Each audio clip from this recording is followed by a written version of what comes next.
नमस्कार दोस्तों, मेरा नाम है आशुतोष मांडके और आप देखना शुरू कर चुके हैं डायनामिक इम्पल्शन। आज के इस वीडियो में हम बात करेंगे 16 सितंबर 2023 के करंट अफेयर्स की। और अब जब आपने वीडियो के थंबनेल पर क्लिक करके वीडियो देखने की शुरुआत करी दी है तो अब अंत तक ही जुड़े रहिएगा हमारे साथ, क्योंकि आप सभी लोग जानते हैं कि ज्ञान को कभी भी अधूरा नहीं छोड़ना चाहिए, है ना। इसी बात के साथ आइए हम शुरू करते हैं आज के इस वीडियो को पहली जानकारी के साथ।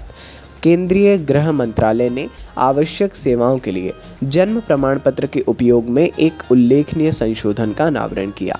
देखिए, ये 1 अक्टूबर से प्रभावी होगा। ये परिवर्तन जन्म और मृत्यु पंजीकरण संशोधन अधिनियम 2023 द्वारा संचालित है, जो सार्वजनिक सेवा वितरण की दक्षता और पारदर्शिता बढ़ाने के लिए डिज़ाइन किया गया है।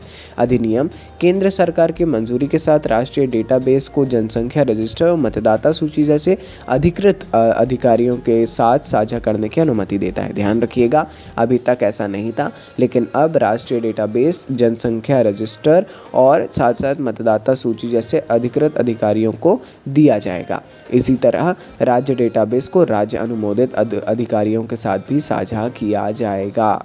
याद रखिए। लेकिन हाँ, ये बहुत हमने शॉर्ट जानकारी दी है आपको, ये भी हम क्लियर कर दे रहे हैं, है ना।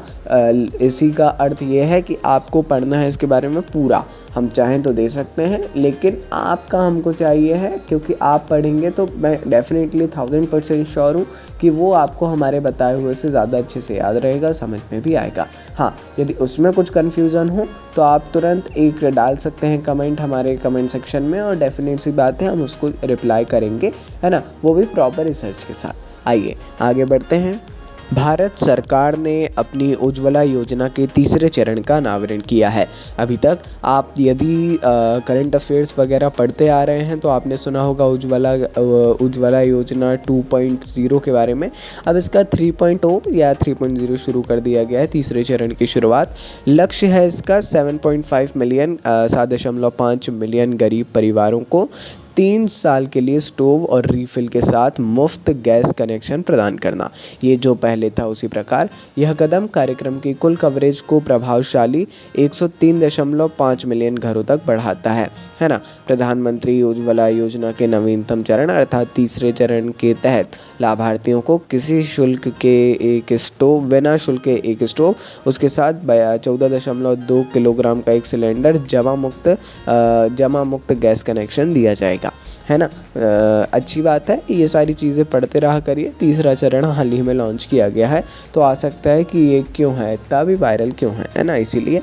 और साथ साथ में एक और चीज़ है, हो सकता है कल जानकारी दे मध्य प्रदेश से जुड़ी, एलपीजी गैस सिलेंडर से जुड़ी, वो भी हम कल तक आपको जानकारी देंगे ज़रूर। आगे बढ़ते हैं। अगली जानकारी, कर्नाटक सरकार ने एक अभूतपूर्व पहल का अनावरण किया है जो 4 लाख रुपए का एक व्यापक बीमा पैकेज प्रदान करता है। देखिए, करता तो है, लेकिन किस लिए करता है? देखिए, इसमें 2 लाख रुपए का जीवन बीमा और अतिरिक्त 2 लाख रुपए का दुर्घटना बीमा शामिल है। यह महत्वपूर्ण कदम राज्य ने 2.3 राज्य के गिग श्रमिकों को लाभ होने की उम्मीद है ना। मतलब उनके लिए इस योजना को शुरू किया गया है। कर्नाटक सरकार गिग श्रमिक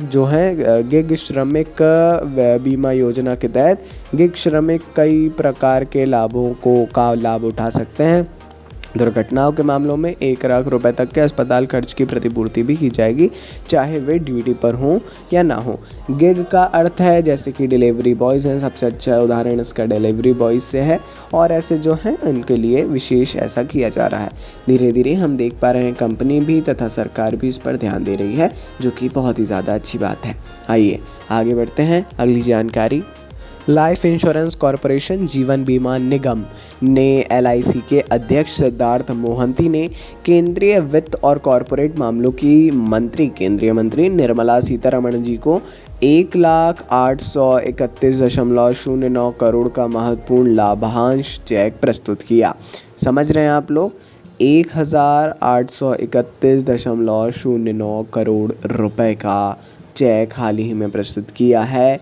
ये लाभांश वित्तीय वर्ष 2022-23 के लिए केंद्र के हिस्से के रूप में प्रतिनिधित्व करता है। ये केंद्र का हिस्सा है है ना। उसी वर्ष 22 अगस्त को आयोजित वार्षिक आम बैठक के दौरान LIC के शेयर धारकों द्वारा इसे आधिकारिक तौर पर अनुमोदित भी किया गया था। चालू वर्ष में जून के अंत तक सरकार के पास LIC में 96.5% की प्रभावशाली इक्विटी हिस्सेदारी थी, जो बहुसंख्यक शेयरधारक बन गया। आप सभी जानते हैं कि IPO किया गया था, उसके बाद स्टॉक में आया, उसके बाद LIC का अभी भी चल रहा है ना। अभी भी है, मतलब IPO तो ख़त्म हो गया, लेकिन हाँ इनके स्टॉक अभी भी हैं, आप देख सकते हैं। बाकी मेरा ऐसा कुछ भी मानना नहीं है, थोड़ा सा एक्सटर्नल जानकारी। आगे बढ़ते हैं अगली जानकारी। भारत की प्रमुख एयरलाइनों में से एक एयर इंडिया ने हाल ही में प्रोजेक्ट अभिनंदन नामक एक नई पहल की शुरुआत की है। इसका उद्देश्य है यात्रियों को व्यक्तिगत और परेशानी मुक्त अनुभव प्रदान करना, यात्रा के दौरान विशेष रूप से सामान के मुद्दों का प्रबंधन और छूटी हुई उड़ानों से निपटने में। सामान का वाकई में है और छूटी हुई उड़ानें भी, इसके लिए भी वाकई में कार्य करना चाहिए था। इस पहल के तहत एयर इंडिया ने यात्रियों को ऑन ग्राउंड सहायता और सहायता प्रदान करने के लिए देश भर में 16 प्रमुख हवाई अड्डों पर विशेष रूप से प्रशिक्षित सेवा आश्वासन अधिकारी, जो कि एयर इंडिया के यात्रियों को काफ़ी सेवाएं देंगे, मतलब बहुत ही, मतलब जैसे करते हैं उस टाइप से होगा। और एयर इंडिया ने इन हवाई अड्डों को 100 सेवा आश्वासन अधिकारियों की एक समर्पित टीम भर्ती तैनाती की है। अच्छी बात है। आखिरी प्रश्न, आखिरी जानकारी है शायद आज की इस वीडियो का। आज है 16 सितंबर और आइए जानते हैं आज क्या मनाया जाता है। प्रतिवर्ष 16 सितंबर को दुनिया भर में विश्व ओजोन दिवस के रूप में मनाया जाता है। जीवन के लिए ऑक्सीजन से ज़्यादा ज़रूरी ओजोन है, ये बात ध्यान रखिए, है ना। ऐसा मतलब एक थ्योरी ही आप कह सकते हैं, लेकिन हाँ ये एक प्रैक्टिकल बात भी है। ओजोन बहुत आवश्यक है हमारे शरीर के लिए। मुख्यतः इस दिवस का आयोजन करने की वजह यह रहती है कि ओजोन परत के बारे में लोगों को जागरूक किया जा सके। अभी भी आप अपने आसपास देखें, हो सकता है आपको जानकारी हो, आसपास नहीं होगी कि यह ओजोन है क्या, बल्कि लगभग थोड़े एजुकेटेड लोगों को भी इसकी जानकारी नहीं होगी। और इसे बचाने के समाधान और इसकी ओर ध्यान एकत्रित करने के उद्देश्य से इसको मनाया जाता है। अच्छी बात है। बाकी ये थी आज के इस वीडियो की अंतिम जानकारी। अपन मिलते हैं ऐसी ढेर सारी जानकारियों के साथ किसी अगले वीडियो में। नमस्कार। Dynamic impulsion.